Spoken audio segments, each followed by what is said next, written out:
Hello friends, मैं नीता भास्कर आप सभी लोगों का अपने यूट्यूब चैनल पर स्वागत करती हूँ। आशा करती हूँ कि आप लोग अच्छे होंगे। और फ्रेंड्स, जैसा कि मैं पॉलिटिकल थिंकर्स के बारे में पढ़ा रही हूँ, तो हमने दैवी सिद्धांत, शक्ति सिद्धांत, सामाजिक समझौते का सिद्धांत, ऐतिहासिक सिद्धांत सब पढ़ लिया था। तो आज हम उसी श्रृंखला में पढ़ेंगे मार्क्सवादी सिद्धांत। ठीक है, तो आज हम ये पढ़ेंगे। अगर वीडियो पसंद आए तो इसे लाइक जरूर करें और कमेंट भी करा करिए। इससे थोड़ा सा मोटिवेशन मिलता है। और आशा करती हूँ कि आप लोगों को ये वीडियो पसंद आएगी। तो चलिए शुरू करते हैं मार्क्सवादी सिद्धांत। ठीक है, तो मार्क्सवादियों के अनुसार राज्य की उत्पत्ति न तो नैतिक उद्देश्यों की पूर्ति के लिए हुई है, न मनुष्यों की इच्छा की पूर्ति हेतु, बल्कि राज्य एक ऐसी संस्था है जो एक वर्ग द्वारा दूसरे वर्ग के दमन और शोषण के लिए स्थापित हुआ है। तो मार्क्सवादी क्या मानते हैं कि राज्य की उत्पत्ति न तो नैतिक उद्देश्यों के लिए हुई है और ना ही मनुष्यों की इच्छा की पूर्ति के हेतु हुई है, जैसा कि पहले आपने पढ़ा था, बल्कि यह एक ऐसी संस्था है जो एक वर्ग द्वारा दूसरे वर्ग का दमन और शोषण के लिए स्थापित हुई है। यानी निर्धन वर्ग और जो धनी वर्ग है, धनी वर्ग क्या करता है, निर्धन वर्ग का शोषण करता है। मार्क्सवादी यह मानते हैं। मार्क्सवादी राज को एक प्राकृतिक संस्था न मानकर बल्कि एक क्या मानते हैं, मानवीकृत संस्था मानते हैं। ठीक है, इनका कहने का मतलब है कि मानव द्वारा किया गया है और मानव ने इसका निर्माण किया है। तो ये प्राकृतिक संस्था नहीं मानते हैं। जैसा कि इतिहासवादी आपने सिद्धांत पढ़ा था, तो उसमें था कि विकास धीरे धीरे होता है।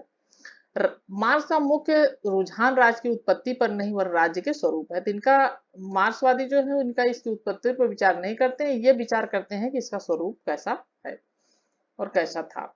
कम्युनिस्ट मैनिफेस्टो 1847 में मार्क्स ने लिखा है कि आज तक के संपूर्ण समाज के इतिहास वर्ग संघर्षों का इतिहास रहा है। तो क्या कहते हैं, वर्ग संघर्षों का इतिहास रहा है। दो वर्गों में हमेशा संघर्ष हुआ है। अतः मार्क्सवादी सिद्धांत राज्य की उत्पत्ति में वर्ग संघर्ष को सर्वाधिक महत्वपूर्ण तत्व मानता है। तो ये वर्ग संघर्ष को सर्वाधिक महत्वपूर्ण तत्व मानते हैं। जो निर्धन और अमीर वर्ग में संघर्ष हुआ, धनी वर्ग में, तो धनी वर्ग ने क्या किया कि उनका निर्धन वर्ग का शोषण किया और उसी के फलस्वरूप उन्होंने क्या किया, राज्य का निर्माण किया है। एंगल्स ने 1884 में प्रकाशित अपनी पुस्तक परिवार, निजी संपत्ति और राज्य की उत्पत्ति में राज्य की उत्पत्ति संबंधी मार्क्सवादी सिद्धांत का विस्तृत विवेचन किया है। इस संबंध में उनका कहना है कि राज्य का अस्तित्व अनंत काल से नहीं, क्या कहते हैं, राज्य का अस्तित्व जो है अनंत काल से नहीं रहा है। ऐसे भी समाज रहे हैं जिसमें राज्य नहीं था। यानी ऐसे भी समाज रहे प्राचीन काल में जिसमें जब राज्य की जो है जरूरत नहीं थी, राज्य की आवश्यकता नहीं, राज्य नहीं था। ऐसे भी समाज रहे हैं जिसमें राज्य सार्वजनिक शक्ति की कोई कल्पना नहीं की गई थी। ठीक है, आर्थिक विकास के एक विशेष मोड़ पर वर्ग विभाजन और वर्ग संघर्ष के परिणाम स्वरूप राज्य का क्या हुआ, उदय हुआ, आविर्भाव हुआ। इस प्रकार एंजल्स ने यह स्पष्ट कर दिया है कि राज्य कोई प्राकृतिक संस्था नहीं है। तो इन्होंने क्या कहा है कि राज्य प्राकृतिक संस्था नहीं है, बल्कि मानव इतिहास की एक विशेष मोड़ पर क्या हुआ है, राज्य का जन्म हुआ है आवश्यकताओं के अनुसार। मार्क्सवादी सिद्धांत के अनुसार आदिम समाज एक वर्ग विहीन समाज था। ये क्या मानते हैं, जो आदिम समाज था वो वर्ग विहीन था, जिसमें सभी लोग प्राकृतिक संसाधनों का नियंत्रण जो है जनता द्वारा होता था। तो जो प्राकृतिक संसाधन थे, उपलब्ध थे, उसका क्या सभी लोग उपयोग करते थे और जनता द्वारा उस पर नियंत्रण होता था। प्रकृति द्वारा जो प्राप्त संसाधन थे उसका सभी लोग क्या करते थे, प्रयोग करते थे। कोई किसी का शोषण नहीं करता था। तो आदिम समाज में कोई किसी का शोषण नहीं करता था, वर्ग विहीन समाज था, उसमें वर्ग संघर्ष नहीं था और वो किसी का कोई भी शोषण एक दूसरे का नहीं करते थे। राज्य की उत्पत्ति की पूर्व की अवस्था को, जिसमें कोई राजनीतिक संगठन नहीं था, का प्रयोग मार्क्सवादी चिंतकों ने आदिम साम्यवाद की संज्ञा दी है। क्या दिया, कहा आदिम साम्यवाद। किंतु समय के साथ संपत्ति नामक संस्था के उदय से समाज परस्पर दो वर्गों में विभक्त हो गया। लेकिन क्या हुआ, धीरे धीरे संपत्ति की आवश्यकता महसूस हुई और संपत्ति का लोग क्या करने लगे, अर्जन करने लगे। संपत्ति के अर्जन से क्या हुआ, दो वर्गों में धीरे धीरे संघर्ष होने लगा और दो वर्ग बन गए, संपत्तिशाली एक और एक संपत्ति विहीन। ठीक है, आशा करती हूँ कि आप लोग समझ में आ रहा होगा। आगे चलते हैं। साधन संपन्न वर्ग ने अपने प्रभुत्व को कायम रखने के लिए एक सत्ता की आवश्यकता महसूस की। तो जो साधन संपन्न वर्ग था, शक्तिशाली वर्ग था, धनी वर्ग था, उन्होंने क्या किया, वो उन्होंने अपने प्रभुत्व को बनाए रखना चाहा और उन्होंने अपने प्रभुत्व को, अपने अस्तित्व को बनाए रखने के लिए क्या हुआ, उन्हें एक सत्ता की आवश्यकता हुई और उन्होंने क्या किया कि राज्य का निर्माण किया। तो इन्होंने राज्य का निर्माण किया अपने प्रभुत्व को कायम रखने के लिए। एंजल्स ने कहा है कि राज्य समाज पर बाहर से आरोपित कोई इकाई नहीं है, वरन समाज के आंतरिक विकास का परिणाम है। तो एंजल्स मानते हैं कि बाहर से कोई भी ऐसी इकाई नहीं है जिस थोपी गई हो जनता पे, यह बल्कि आंतरिक विकास का परिणाम है। ठीक है। एंजल्स ने राज्य की उत्पत्ति के पहले युग को आदिम साम्यवाद कहा है। इसमें उत्पादन के साधन सीमित थे, किंतु निजी न होने के कारण यह संघर्ष का कारण न थे। एंजल्स ने राज्य की उत्पत्ति के पहले युग को आदिम साम्यवाद कहा है और इसमें उत्पादन के साधन सीमित थे, इन्होंने कहा है। किंतु क्या है, ये जो निजी नहीं होने के कारण, क्योंकि वो जो भी उत्पादन के वो थे, साधन थे, वो सबके लिए समान थे, वह किसी के लिए निजी नहीं थे।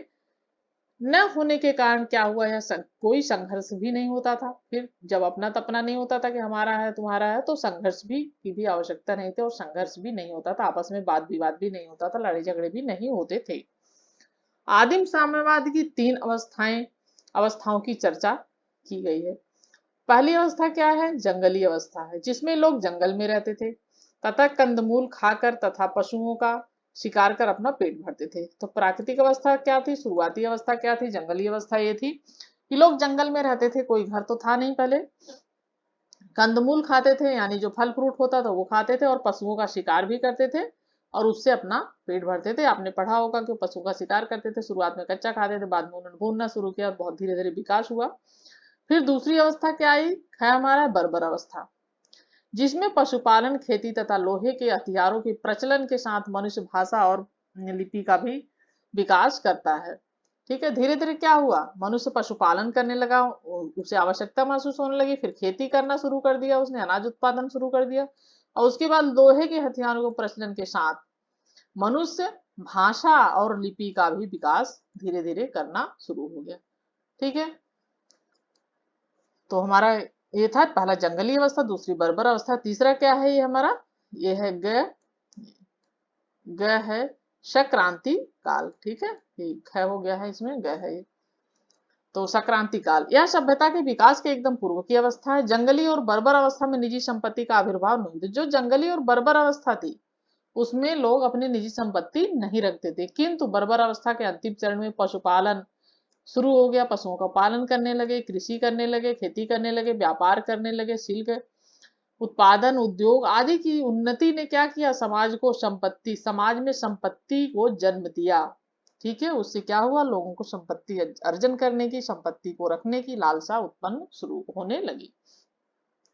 तब एक छोटा वर्ग जो इस धर्म पर अपना आधिपत्य कर लोगों को गुलाम बना लेता है और यहीं से क्या हुआ, शोषण की परंपरा का आरंभ होता है। और यहीं से क्या हुआ, एक छोटा वर्ग जो संपत्तिशाली हो गया, संपत्ति अर्जन करने लगा, वो क्या करने लगा, निर्धन लोगों का शोषण करना उसने आरंभ कर दिया। संक्रांति काल में शोषण की यह नई परंपरा एक संस्था के रूप में स्थापित हो जाती है, जिस पर आधुनिक सभ्यता और राज्य की नींव रखी गई है, ऐसा मार्क्सवादी विचारकों का मानना है। तो मार्क्सवादी विचार ऐसा मानते हैं। एंगल्स के अनुसार राज्य की उत्पत्ति उस समय होती है जब समाज धनवान और निर्धन वर्गों में बंट जाता है। तो एंगल्स क्या कहते हैं कि राज्य की उत्पत्ति उस समय होती है जब समाज क्या होता है, धनवान और निर्धन 2 वर्गों में बंटता है। एक धनवान वर्ग हो जाता है और दूसरा क्या वर्ग होता है, निर्धन वर्ग होता है, जिसपे कुछ नहीं होता है, जिसके पास संपत्ति नहीं होती है। राज्य का निर्माण धनवान वर्ग अपनी संपत्ति की रक्षा हेतु करता है। तो एंगल्स कहते हैं कि राज्य का निर्माण धनवान वर्ग क्या करता है, अपनी संपत्ति की रक्षा के हेतु करता है। ठीक है, एंगल्स के ही शब्दों में राज्य कोई ऐसी शक्ति नहीं है जिसे बाहर से लाकर समाज को थोप दिया गया है, नैतिक विचार को साकार प्रतिमा भी नहीं है, न ही विवेक का साक्षात अवतार जैसा कि हीगल मानता है, वरन यह क्या है, विकास के एक निश्चित चरण में समाज का उत्पादन है। यह इस बात की स्वीकारोक्ति है, यानी स्वीकार करता है कि समाज एक ऐसे द्वंद्व में फंस गया है जिससे बाहर निकलना उसके बस की नहीं है। ठीक है, आगे चलते हैं। एंगल्स के अनुसार वर्ग संघर्ष को दबाने का मतलब वर्गों में सुलह समझौता नहीं है, ठीक है, बल्कि ऐसी स्थिति पैदा करना है जिसमें शासक वर्ग शासितों का उत्पादन कर सके। ठीक है, इस तरह राजनीतिक शक्ति आर्थिक शक्ति की सेविका है। तो एंगल्स क्या कहते हैं कि वर्ग संघर्ष को दबाने का मतलब वर्गों में सुलह समझौता नहीं है, बल्कि ऐसी स्थिति पैदा करना है जिसमें शासक वर्ग शासितों का उत्पीड़न कर सके। इस तरह राजनीतिक शक्ति आर्थिक शक्ति की क्या है, सेविका है। लेनिन ने अपनी पुस्तक स्टेट एंड रिवोल्यूशन में लिखा है कि राज्य की उत्पत्ति तब होती है जब वर्ग संघर्ष को दबाना मुश्किल हो जाता है। उसने संशोधनवादियों की कड़ी आलोचना की और कहा कि प्रकट रूप से राज्य का काम संघर्ष को दबाना और व्यवस्था को कायम रखना है, परंतु इसका अस्तित्व ही इस बात का प्रमाण है कि वर्ग संघर्ष को शक्ति करने का कोई और उपाय नहीं रह गया है, क्योंकि यदि वर्गों के बीच सुलह समझौता होता तो राज्य का उदय ही न होता। यानी अगर वर्ग आपस में सुलह समझौता कर लेते तो राज्य की आवश्यकता न होती, ये मार्क्सवादी विचारक मानते हैं। और इस पुस्तक को आपको ध्यान रखना है, लेनिन की पुस्तक है ये, स्टेट एंड रिवोल्यूशन। ठीक है। लेनिन कहते हैं कि राज्य धनवान वर्ग के हाथ की कठपुतली है। लेनिन क्या कहते हैं कि राज्य क्या है, धनवान वर्ग की, अमीर वर्ग की, कुलीन वर्ग की क्या है, हाथ की कठपुतली है। वो अपने हिसाब से राज्य को नचाते हैं। ठीक है। और यह चीज आज भी लागू है करीब करीब। ठीक है। वह संबंधित या जन कल्याण का साधन नहीं हो सकता, वह संबंधित या जन कल्याण का साधन नहीं हो सकता है, क्योंकि वह सिर्फ अमीरों की सुरक्षा करता है, राज्य लेनिन कहते हैं। संशोधनवादी जिनका मानना था कि राज्य धीरे धीरे समाजवाद की स्थापना का साधन बन सकता है, इसके विपरीत लेनिन ने बुजुर्गा राज्य को धाराशाही करने के लिए श्रमिक वर्ग को क्रांति की प्रेरणा दी। ठीक है। बुजुर्गा राज्य को धाराशाही करने के लिए, उसको नष्ट करने के लिए क्या किया लेनिन ने, श्रमिक वर्ग को क्रांति की प्रेरणा दी, क्रांति के लिए उन्हें उत्साहित किया, श्रमिक वर्ग को। ठीक है। और ये जो बुजुर्गा है, इसका मतलब यह है कि इस शब्द का मतलब राजनीति में होता है, और यह मूल रूप से फ्रांसीसी भाषा का शब्द है। और इसको क्या है, पूंजीपति वर्ग जो होते हैं, पूंजी से संबंधित, उनको कहा जाता था बुजुर्गा। ठीक है। उनको कहा जाता था बुजुर्गा, जो पूंजीपति वर्ग होता था। तो ये कहता है कि 18वीं सदी की बात है, इस वर्ग में पूंजीपति वर्ग का काफी वो था। तो ये कहते हैं कि बुजुर्गा राज्य को धाराशाही करने के लिए इसने क्या किया, धनवान वर्ग का, ये बुजुर्गा वर्ग होता था जो धनवान वर्ग था, तो उसको श्रमिक वर्ग को क्रांति की प्रेरणा दी। ठीक है। जो गरीब वर्ग थे, श्रमिक वर्ग थे, उनको क्रांति के लिए जो है प्रेरणा दी कि क्रांति करो, ताकि सर्वहारा राज्य की स्थापना हो सके, यानी फिर राज्य की स्थापना की जा सके। लेनिन ने स्वयं रूस में 1917 की क्रांति को नेतृत्व प्रदान कर अपने सिद्धांत को व्यवहारिक रूप प्रदान किया था। जो रूस की क्रांति हुई थी 1917 की क्रांति, तो इसने क्या किया है कि अपने सिद्धांत को इसने व्यवहारिक रूप दिया, स्वयं जो है रूस में नेतृत्व प्रदान कर अपनी क्रांति को, लेनिन की क्रांति आपने पढ़ा भी होगा। ठीक है। समाजवादी क्रांति के बाद भी राज्य की आवश्यकता इसलिए रहेगी ताकि पुराने शोषक वर्ग को रास्ते पर लाया जा सके, किंतु यह अधिक समय तक नहीं रहेगा। जब शोषक वर्ग की समाप्ति के बाद केवल श्रमिक वर्ग रह जाएगा। ठीक है। जब शासक, यहाँ पे शासक होना चाहिए, ये होगा जब शासक वर्ग, ठीक है, तो शासक वर्ग की समाप्ति के बाद केवल क्या रह जाएगा, श्रमिक वर्ग रह जाएगा, तब वर्ग भेद मिट जाएगा। तो जब शासक वर्ग की समाप्ति हो जाएगी, कुलीन वर्ग की समाप्ति हो जाएगी, धनवान वर्ग की समाप्ति हो जाएगी, तो क्या होगा, सिर्फ श्रमिक वर्ग यानी मजदूर वर्ग, निर्धन वर्ग रह जाएगा। तब क्या होगा, वर्ग भेद मिट जाएगा। यह है समाजवादी क्रांति। ठीक है। और इसकी जगह क्या होगा, समाजवाद की जगह क्या ले लेगा, साम्यवाद ले लेगा। एंगल्स के अनुसार राज्य स्वमेव लुप्त हो जाएगा। एंगल्स क्या कहते हैं, राज्य स्वमेव लुप्त हो जाएगा। संक्षेप में मार्क्सवादी चिंतन के अनुसार राज्य की उत्पत्ति का सीधा संबंध निजी संपत्ति से है। यानी संक्षेप में हम मान सकते हैं कि जो मार्क्सवादी चिंतन आपने अभी तक पढ़ा, उसका क्या है, राज्य की उत्पत्ति का सीधा संबंध क्या है, निजी संपत्ति से है, क्योंकि इसने धनवान और निर्धन वर्गों को जन्म दिया। किसको जन्म दिया, धनवान वर्ग को और निर्धन वर्ग को, कुलीन वर्ग को और गरीब वर्ग को। ठीक है। समाज को राज्य की आवश्यकता ही इसलिए हुई क्योंकि उनके बीच वर्ग संघर्ष पैदा हो गया। तो राज्य की आवश्यकता समाज को इसलिए हुई कि कि उनके बीच क्या हुआ, वर्ग संघर्ष उत्पन्न हो गया और उसे शांत करना मुश्किल हो गया था, जिससे कि राज्य का निर्माण किया गया। मार्क्सवादी आलोचक यह तर्क देते हैं कि केवल शोषण की भावना को राज्य की उत्पत्ति का आधार मानना गलत है। तो मार्क्सवादी आलोचक यह तर्क मानते हैं कि सिर्फ शोषण की भावना को, जो आलोचक हैं मार्क्सवादी विचारकों के, वो कहते हैं कि सिर्फ शोषण की भावना को राज्य की उत्पत्ति का आधार मानना गलत है। ठीक है, यानी ये कहते हैं कि सिर्फ शोषण से राज्य की उत्पत्ति नहीं हुई है। मैकाइवर के अनुसार शोषण की भावना के अलावा सामाजिक सत्ता के अन्य रूपों तथा कबीलों के अंदर न्याय की भावना ने भी राज्य की उत्पत्ति में महत्वपूर्ण भूमिका निभाई है।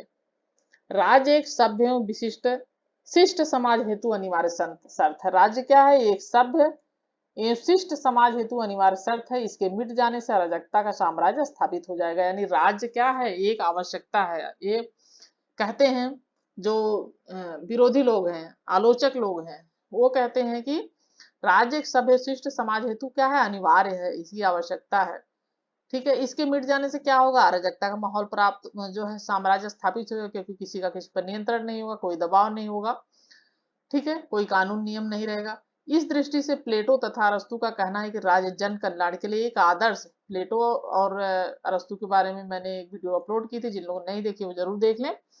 तो उन्होंने क्या कहा है कि यह एक आदर्श जो है संस्था है तथा उपकरण है। राज्य की उत्पत्ति की कोई भी व्याख्या राज्य की प्रकृति के विचार के साथ जुड़ी है। यही कारण है कि उदारवादी राज्य को संघर्ष के समाधान का साधन मानते हुए वर्तमान राज्य में आवश्यक संशोधन करके उसे सर्वहित का उपकरण बनाना चाहते हैं, जबकि मार्क्सवादी राज्य को संघर्ष के दमन का साधन मानते हुए राज्य के वर्ग परंतु आधार को नष्ट करना चाहते हैं। क्या अंतर है, उदारवादी क्या कहते हैं, उदारवादी राज्य को संघर्ष के समाधान का साधन मानते हुए वर्तमान राज्य में आवश्यक संशोधन करके उसे सर्वहित का उपकरण बनाना चाहते हैं। तो उदारवादी जो हैं वो लोग कहते हैं कि संघर्ष का समाधान करके और राज्य में जो है आवश्यक संशोधन किया जाना चाहिए, जिससे उससे सबका कल्याण हो और सबके लिए लाभकारी हो। लेकिन मार्क्सवादी जो है क्या कहते हैं, राज्य को संघर्ष के दमन का साधन मानते हुए राज्य के वर्ग परंतु आधार को नष्ट करना चाहते हैं। ठीक है, वर्ग को ये नष्ट करना चाहते हैं, जैसा हमने ऊपर पढ़ा था अभी, ताकि वह सर्वसाधारण के हित का साधन बने। वे सिर्फ श्रमिक वर्ग की भलाई चाहते हैं, निर्धन वर्ग की भलाई चाहते हैं। इसलिए कहते हैं कि जिससे सर्वसाधारण के लिए, साधारण लोगों के लिए क्या हो, यह एक साधन बन सके। मार्क्सवादियों की यह कल्पना आकर्षक तो है किंतु व्यवहारिक नहीं है। तो ऐसा नहीं हो पाएगा व्यवहार रूप में कि सिर्फ श्रमिक लोग ही या निर्धन लोग ही इस तरीके से सब लोग रह सकें। निष्कर्ष रूप में यही कहा जा सकता है कि उदारवादी तथा मार्क्सवादियों दोनों के उद्देश्य एक ही है। यानी उद्देश्य तो दोनों के एक ही, जनसाधारण का कल्याण करना, सर्वसाधारण का कल्याण करना, लोगों का हित करना, दोनों का उद्देश्य यही है। लेकिन राज्य सर्वहित का साधन या उपकरण बन सके, तो दोनों यही कहते हैं, उदारवादी और मार्क्सवादी दोनों का कहना यही है, दोनों का उद्देश्य यही है कि राज्य सर्वहित का साधन या उपकरण बन सके। ठीक है, उद्देश्य क्या है, दोनों का एक ही है। किंतु इस लक्ष्य को प्राप्त करने के लिए दोनों ने क्या किया है, अलग अलग साधन को अपनाया है। लेकिन इनके क्या है, इन्होंने अपने अपने तरीके अलग अपनाए हैं, इन्होंने अलग अलग साधन को अपनाया है। एक कहता है कि वर्ग को, मार्क्सवादी कहते हैं कि वर्ग को समाप्त कर दिया जाए, सिर्फ श्रमिक वर्ग को जगह दिया जाए। और उदारवादी क्या कहते हैं, ये संघर्ष, इसमें जो है संशोधन करके उसे इस तरीके से राज्य को बनाना चाहते हैं जिसमें सबका जो है कल्याण हो।